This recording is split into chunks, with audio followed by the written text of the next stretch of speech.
जिस हिसाब से उस पूरे क्षेत्र में एक वातावरण का निर्माण हो चुका है, ब्रह्मानंद नेताम के पक्ष में जो वातावरण पूरे दिख रहा है भानु प्रतापपुर में, तो मुझे लगता है कि इस प्रकार की घटना और प्रताड़ित करने के लिए एक आदिवासी या एक ऐसा व्यक्ति जो पहले इस दिन से ही कह रहा है कि उसकी कोई जानकारी नहीं है, वो निर्दोष है, उसको षड्यंत्रपूर्वक फंसा रहे हैं, तो षड्यंत्र का असर उस क्षेत्र में पड़ेगा। गिरफ्तार की, जब गिरफ्तारी के लिए पुलिस आई है तो फिर षड्यंत्र का आरोप क्यों लगा रहे हैं? षड्यंत्र का आरोप इसलिए लगा रहे हैं कि पूरी जो घटनाक्रम जिस प्रकार हुआ है और जिस प्रकार ये 3 साल तक झारखंड की पुलिस सोई रहती है और कोई कार्रवाई नहीं करता, कोई नोटिस नहीं, कोई सूचना नहीं, कोई एक भी सम्मन्स जारी नहीं हुआ, इसका मतलब ये हुआ कि जानबूझकर अचानक चुनाव के फॉर्म भरने के बाद ही जागृत हुई है। तो ये सरासर गलत है, और गलत है तो उसका विरोध करने के लिए भारतीय जनता पार्टी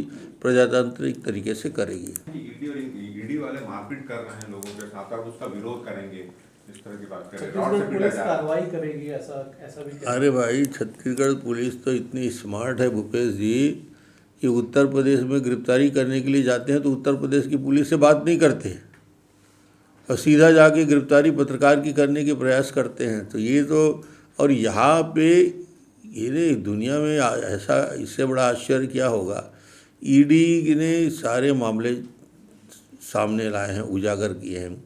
इतना बड़ा कोल घोटाला ईडी ने प्रमाणित किया है, दस्तावेजी प्रमाण है, लोगों को अरेस्ट पे अरेस्ट हो रहे हैं, आधे लोग जमानत पे हैं, और न जाने कहाँ कहाँ से जब रिमोट कंट्रोल का बटन दबता है तो भूपेश जी 6 ट्वीट एक साथ करते हैं। आज तक किसी मुख्यमंत्री को किसी विषय में 6 ट्वीट करते नहीं देखा। इतनी बेचैनी, इतनी घबराहट क्यों? और सवाल ईडी है तो ईडी अपनी कानूनी कार्रवाई करने की प्रक्रिया कर रही है, पूछताछ कर रही है। पूछताछ में यदि किसी को आपत्ति होगी, शिकायत होगी तो अपनी शिकायत कर सकता है। आज तक कोई लिखित में शिकायत नहीं हुआ, सीधा मुख्यमंत्री तक शिकायत पहुंचती है, ऐसा लगता है। पैसे थे उनको कम दिया गया है, 500 करोड़ ही छत्तीसगढ़ को दिया गया, आज बाकी अलग अलग राज्यों को ज़्यादा दिया गया है। राज्य का हिस्सा और राज्य के लिए जो पैसा मिलना चाहिए फाइनेंस सेक्रेटरी के माध्यम से, और वित्तीय जो एक प्रक्रिया बना हुआ है, उस प्रक्रिया में राज्य को पर्याप्त राशि मिलती है और पहले से ज़्यादा राशि मिलती है। मुझे लगता है कि ये पूरा का पूरा प्रकरण 2019 का, और 2019 से लेकर 20, 21, 22, मान लो ये पॉस्को एक्ट में कार्रवाई करने की है तो ये तो 24 घंटे के अंदर कार्रवाई होती है। 3 साल तक झारखंड की पुलिस इंतज़ार करती रही, और पहले एफआईआर में जिस व्यक्ति का नाम नहीं था बाद में जोड़ने का प्रयास किया गया, बयान पे नाम लिया गया।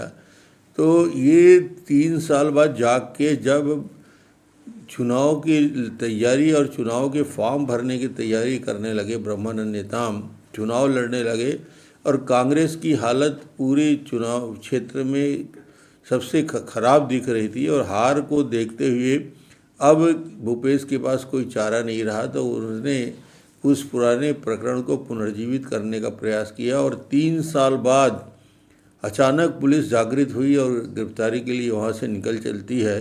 तो मुझे लगता है ये सरासर राजनीति से प्रेरित है और दबाव बनाने के लिए राजनीति है, और चुनाव की हार को देखते हुए ये घबराहट में लिया गया कदम है।